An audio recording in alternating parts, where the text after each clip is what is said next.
Cinéaste italien iconoclaste, Mario Monicelli s'était fait une réputation de satiriste de la société italienne avec des films comme Le Pigeon ou La Grande Guerre. Maître de la comédie grinçante et à succès, il écrivit et réalisa contre toute attente Les Camarades en 1963.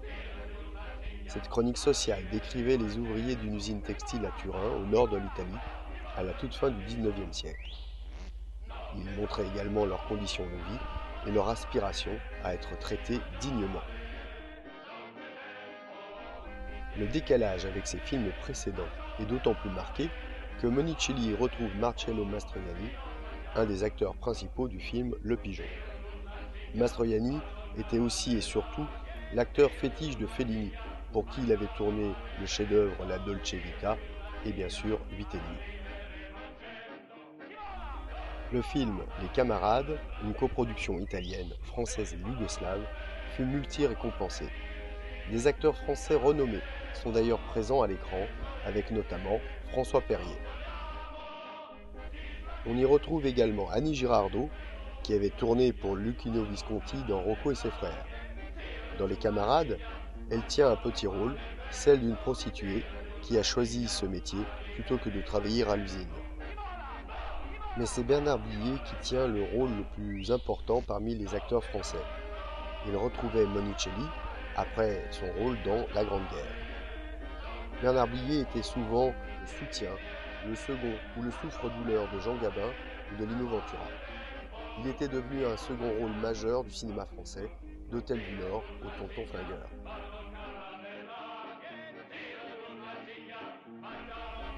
Un générique accompagné d'une bande-son très dynamique mêle des photographies originales montrant les ouvriers ou des patrons du XIXe siècle avec des photogrammes du film. Par l'intrusion de ces sources différentes, archives du passé ou fiction de 1963, Monicelli cherche à asseoir l'authenticité de son propos, de le rendre crédible aux yeux des spectateurs, même s'ils peuvent s'interroger sur ce personnage qui ressemble tant à Mastroianni à l'image. Ce réalisme est encore renforcé par la séquence d'ouverture elle-même. Elle commence avec la sirène de l'usine, indiquant qu'il est 5h30 du matin. Et malgré le froid, même les plus jeunes travaillent. Ces images renvoient aussi les spectateurs italiens à ce qu'ils peuvent connaître en 1963. Le boom économique de leur pays, après la Seconde Guerre mondiale, ne s'est pas toujours accompagné de l'amélioration des conditions de vie des ouvriers italiens. Et que ce soit à Rome, à Naples ou ailleurs, les bidonvilles ou habitations insalubres sont innombrables. C'est donc dans cette effervescence sociale que le film de Monicelli projette le présent de l'Italie dans le passé, sujet de son film. Après ce générique et la séquence introductive, le réalisateur entre alors dans le vif du sujet. Dans une séquence assez longue, sans dialogue, c'est toute l'organisation du travail dans une usine textile qui est disséquée. C'est d'abord l'entrée à l'usine de tous les ouvriers, avec un plan créant une perspective dont le point de fuite serait le portail d'entrée de l'usine, dominé par le fourneau.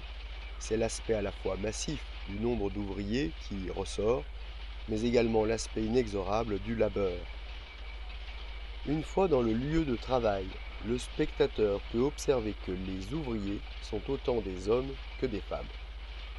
Puis, une succession de plans montre la division du travail, poste par poste, avec une omniprésence des machines. Celles-ci sont de toute taille, avec des fonctions différentes, cardage, tissage, etc. Le réalisateur n'oublie pas de filmer les hommes et les femmes sur leur poste.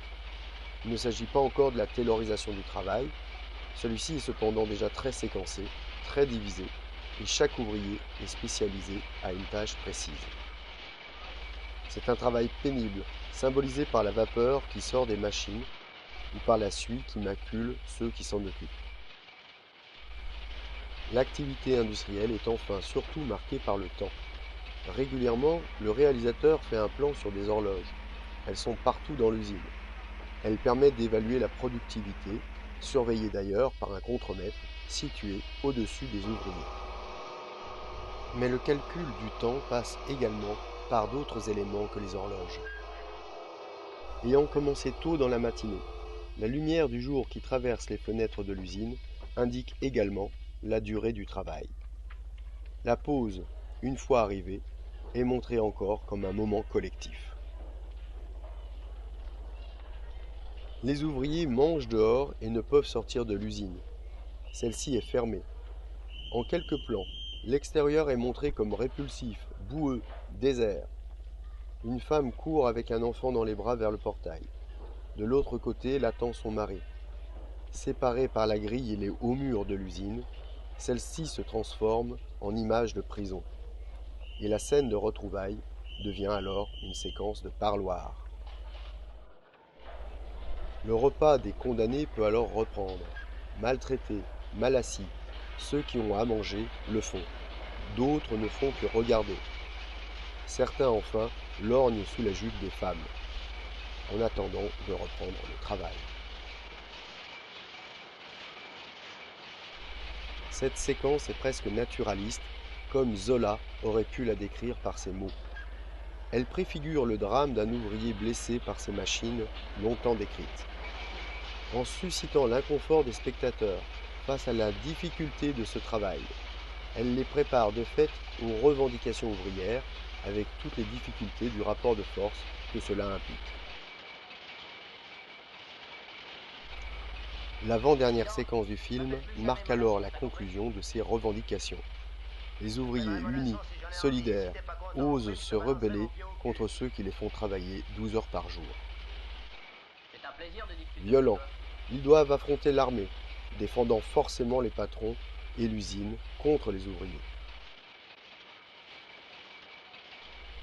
La riposte à balles réelles fait une victime, un enfant, lui aussi ouvrier.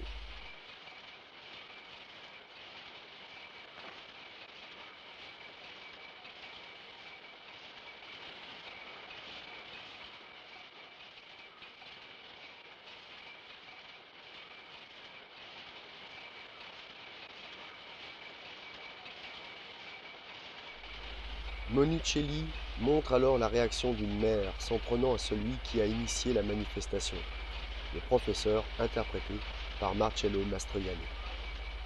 Par ce geste, il humanise encore davantage ses ouvriers et suscite chez le spectateur une réaction contre le patron, absent à cet instant comme durant tout le film, et véritable responsable en fait de la mort du jeune garçon.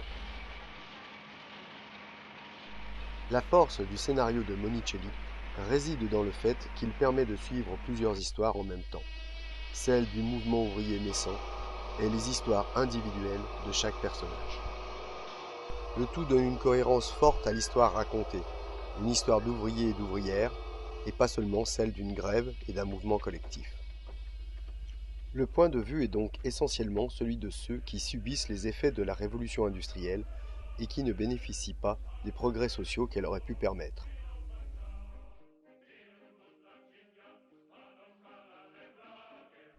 Reportée en 1963, une telle analyse induit l'idée que d'autres combats sociaux sont amenés en Italie, alors en plein boom économique.